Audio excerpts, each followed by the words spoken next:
Story है करीबन 10-11 साल पहले यूट्यूब से रेसिपीज देख देख के अच्छा खाना बनाने लगी। क्योंकि 2013 में जब मास्टर शेफ के ऑडिशंस हो रहे थे, थी कि मास्टर शेफ इतना बड़ा प्लेटफॉर्म और मैं ऑडिशन देने जा रही हूँ। मैं पालक एंड चीज स्प्रिंग रोल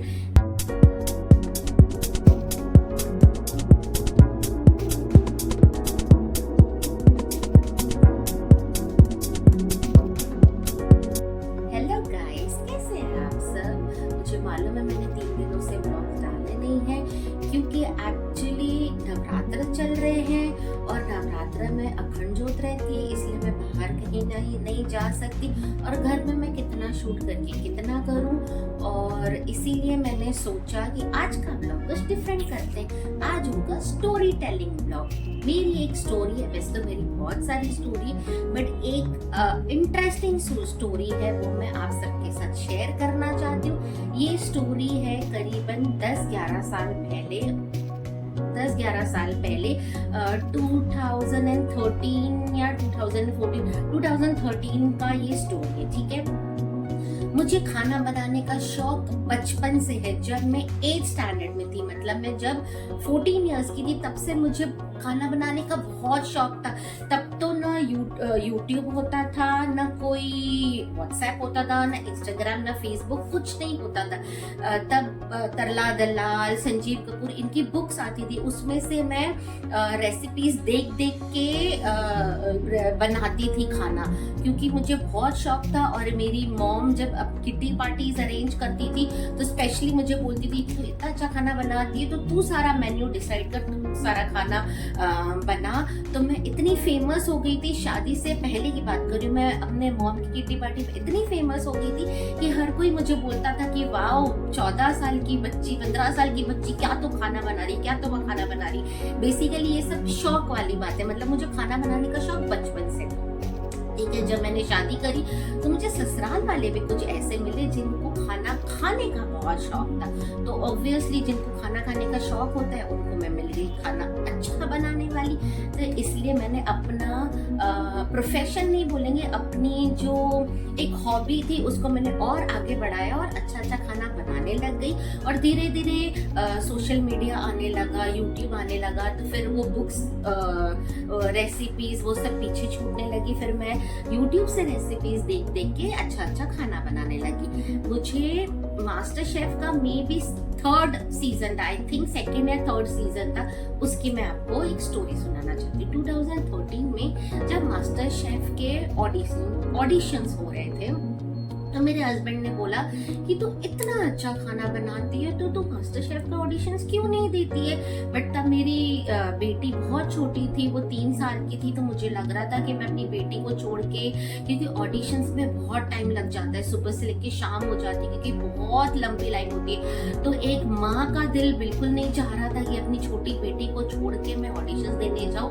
बट क्योंकि मेरे हस्बैंड मुझे बहुत सपोर्ट करते हैं कि अपनी जो भी इच्छाएं होती है उसको मारना नहीं चाहिए। अगर तेरे में टैलेंट है तो प्लीज जा ऑडिशंस देने के लिए, मैं संभाल लूंगा बेटियों को, ठीक है। तो मैंने उनकी बात मानी और मैं ऑडिशंस देने चली गई। एक बात क्लियर करना चाहूंगी कि जब पहले के टाइम पे ऑडिशंस होते थे तब ये विकास खन्ना या संजीव कपूर ये सब नहीं आते थे ऑडिशंस लेने। अब का मुझे सीन नहीं पता, मैं आपको 11 साल पहले की बात बता रही हूँ।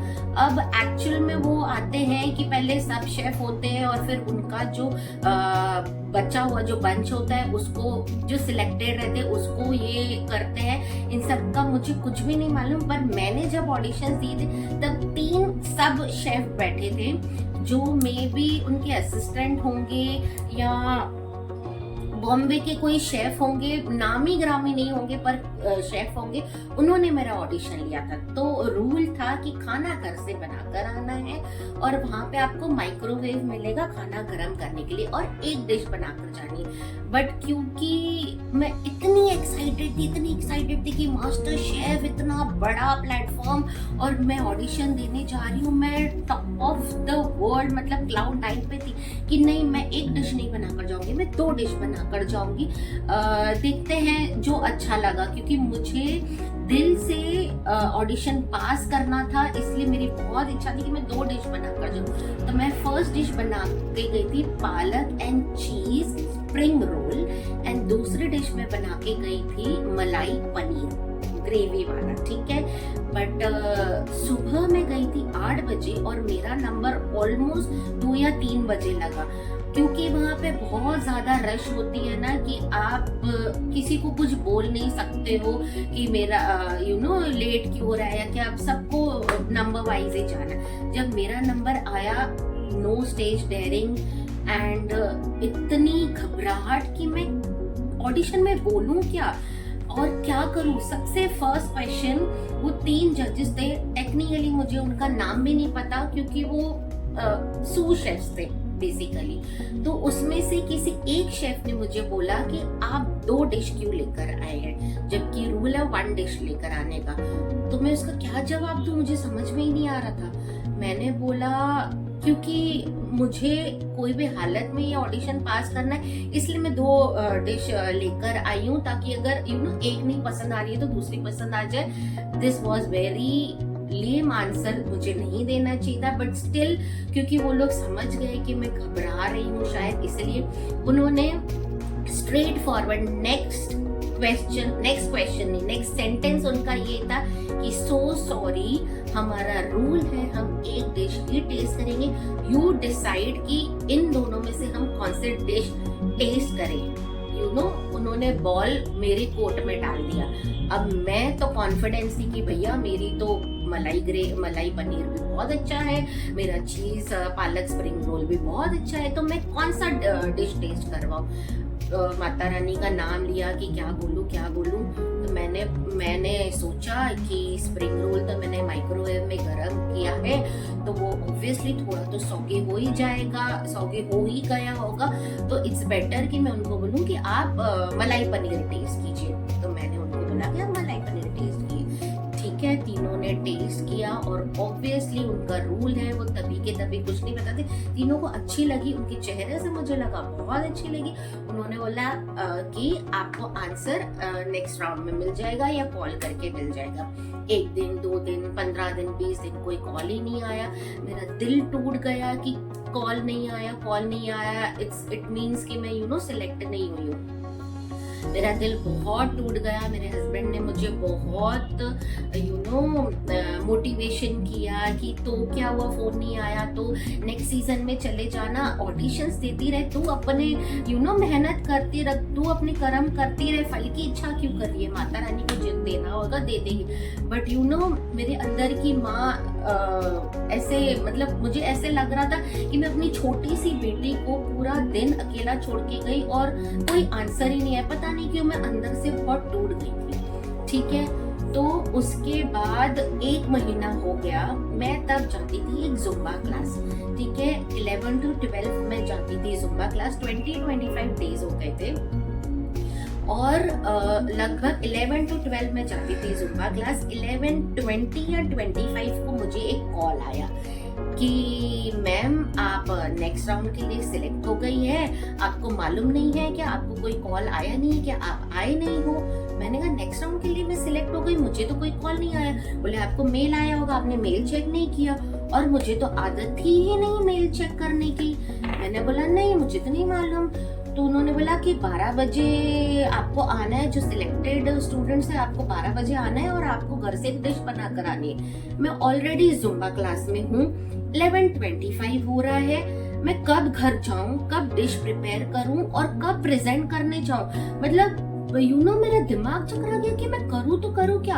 और मेरे जुम्बा सर मुझे इतना मोटिवेट करे जाए कि मैम आप सिलेक्ट हो गए हो, आप इतना क्यों सोच रहे हो, आप जाओ, आप लिटरली एक 5 स्टार होटल से ना कोल्ड सैलेड ले लो, कि क्योंकि वो ऐसा लगेगा कि आपने ही बनाया। अगर आपके पास टाइम नहीं बनाने का, किसी को पता भी नहीं चलेगा कि आपने ये आपने नहीं बनाया है और ये आपने रेस्टोरेंट से लिया है। बट अंदर का ज़मीर मुझे आवाज़ ही नहीं दे रहा था कि मैं ऐसा क्यों करूं, मैं एक रेस्टोरेंट से डिश लेकर जाऊं एंड मैं क्यों प्रेजेंट करूं। और मैं टाइम को लेके इतनी कंफ्यूज हो गई ना कि 11:20-25 हो रहा है और मुझे 12 बजे जाना है। घर में मेरी ऑलरेडी एक छोटी बेटी, मुझे कुछ समझ में ही नहीं आ रहा था। मेरे सर बार बार बोले जाए, मैम थोड़ा सा शांत दिमाग रखो और प्लीज आप एक कोल्ड सैलेड लेकर जाओ, अभी यहाँ से निकलो, एक 5 स्टार रेस्टोरेंट या 4 स्टार रेस्टोरेंट जाओ, वहां से कोल्ड सैलेड लो और घर जाओ, फटाफट से ड्रेस चेंज करो और वेन्यू पे जाओ। आपको चांस मिला है कि आप नेक्स्ट राउंड में सिलेक्ट हो गए, आपको क्यों नहीं जाना है? बट क्योंकि मैं प्रिपेयर नहीं थी, मैं घर पर नहीं थी और मैं पहले से टूट चुकी थी और मैं पहले से मान चुकी थी कि नहीं, मेरा सिलेक्शन नहीं होगा, क्योंकि 10-15 दिन में कोई फोन नहीं आया था। तो मैंने अपने आप को समझा लिया था कि मेरा सिलेक्शन नहीं हुआ है, विच मीन्स मुझे आगे इसके बारे में नहीं सोचना है। तो एक वो होता है ना कि सबकॉन्शियस माइंड में मैंने अपने आप में एक तय कर लिया था कि इट्स ओके, मेरे को नेक्स्ट राउंड में नहीं जाना है क्योंकि मेरा सिलेक्शन नहीं हुआ है। तो वो सबकॉन्शियस माइंड मेरे कॉन्शियस माइंड को हावी कर रहा था कि ये सब करना है। तो मैंने अपने हस्बैंड को ये बात बताई नहीं। ठीक है, पूरा दिन गया, रात को जब मेरे हस्बैंड घर पर आए, मैंने उनको बोला कि एक्चुअली एक फोन आया था कि आप मास्टर शेफ के नेक्स्ट राउंड में सिलेक्ट हो गए हो, पर मैं नहीं गई। मेरे हस्बैंड ने मुझे इतना चिल्लाया कि पगली, तेरे को चांस दिया, माता रानी ने स्वयं तेरे को चांस दिया, तू क्यों नहीं गई? तू मुझे बोलती तो थी, मैं फट से कुछ ना कुछ करता, मैं तेरे पास आ जाता, मैं वेन्यू तक पहुंच जाता, मैं कुछ ना कुछ करता। बट क्योंकि मैं अंदर से इतनी डरी हुई थी और ऑलरेडी एक नेगेटिव माइंड सेट किया हुआ था कि नहीं, सेकेंड राउंड में नहीं जाना है क्योंकि मेरा सिलेक्शन नहीं हुआ है, तो इसीलिए मास्टर शेफ के ऑडिशंस क्लियर करके भी मैंने नहीं क्लियर किए। ये मेरी एक पॉजिटिव नेगेटिव स्टोरी है। आपको अच्छी लगी तो मुझे बताना कैसी लगी। और भी बहुत सारी स्टोरीज है मेरे स्ट्रगल की, तो नहीं बोलेंगे, बट मुझे अच्छा नहीं लगता है कि मैं ऐसे ही घर पे बैठी रहूं। मुझे लगता है मैं कुछ ना कुछ करूं। इट इज नॉट अबाउट कमाना, बट मुझे लगता है कि हर फील्ड में कुछ ना कुछ मैं ऑडिशंस या मीटिंग्स नहीं, या कि मैं सोचती हूँ ऐसे कि कहीं पे भी जो इंटरव्यूज हो रहे हो, ऑडिशंस हो रहे हो, मैं दूं, कहीं ना कहीं तो कभी ना कभी तो सिलेक्ट हो जाऊंगी। घर में बैठने से बेटर है कि कहीं ना कहीं कुछ करें, ठीक है। बट एट प्रेजेंट मैंने एक सैलून कोर्स भी किया है, तो इसलिए मैं एक फ्रीलांसर मेकअप आर्टिस्ट हूँ। हेयर कलर भी मैं अपना खुद करती हूँ, बाहर से भी मुझे ऑर्डर्स आते हैं, तो मैं एक फ्रीलांसर मेकअप आर्टिस्ट भी हूँ। एंड जो भी मुझे ऑर्डर मिलते हैं सैलून से रिलेटेड, मैं वो भी करती हूँ। सेकंड, मेरा एक क्लाउड किचन भी है, क्योंकि मेरा ऑब्वियसली पैशन तो खाना बनाना है, मेरी हॉबी तो खाना बनाना है, तो इसलिए मैं एक क्लाउड किचन भी चलाती हूँ। And side by side freelancer makeup artist भी हूँ, क्योंकि मैंने वो भी फुल फ्लेज वाला स्किन हेयर मेकअप का कोर्स किया हुआ है। क्योंकि मुझे ऐसे लगता है कि ज्ञान बटोरने से, ज्ञान लेने से एंड ज्ञान बटोरने से इंसान बहुत अच्छा बनता है। इसलिए मुझे ऐसा लगता है कि उम्र तो it is just a number. जितना आप सीख सकते हो, जितना आप ज्ञान ले सकते हो, उतना आप लो, बहुत कम है। मतलब दुनिया में तो इतना ज्ञान भरा पड़ा है, आप जितना भी लोग ना, इट इज जस्ट 1 to 2%। इसीलिए moral of the story is, जितना ज्ञान ले सकते हो लो, जितनी पढ़ाई कर सकते हो करो। इट डजंट मैटर आप 2 बच्चों की माँ है, आप मैरिड है, आप 40 है, इट डजंट मैटर। तो आप जो सीखना चाहो, जो पैशन आप अपना पूरा करना चाहो, कोई भी एज में प्लीज अपना पैशन पूरा करिए। एंड आपको मेरी स्टोरी कैसे लगी, प्लीज कमेंट बॉक्स में लिख के बताइए आपको मेरी स्टोरी कैसे लगी। और ये भी बताना आपको मेरी और भी कोई स्टोरी सुननी है तो मैं उसका भी रिकॉर्डिंग करूंगी। जय माता दी, बाय बाय। जिसने ये चैनल को सब्सक्राइब नहीं किया, please subscribe to my channel. इस चैनल को हमको 0 to 1 मिलियन तक बहुत जल्दी पहुंचाना है। बाय।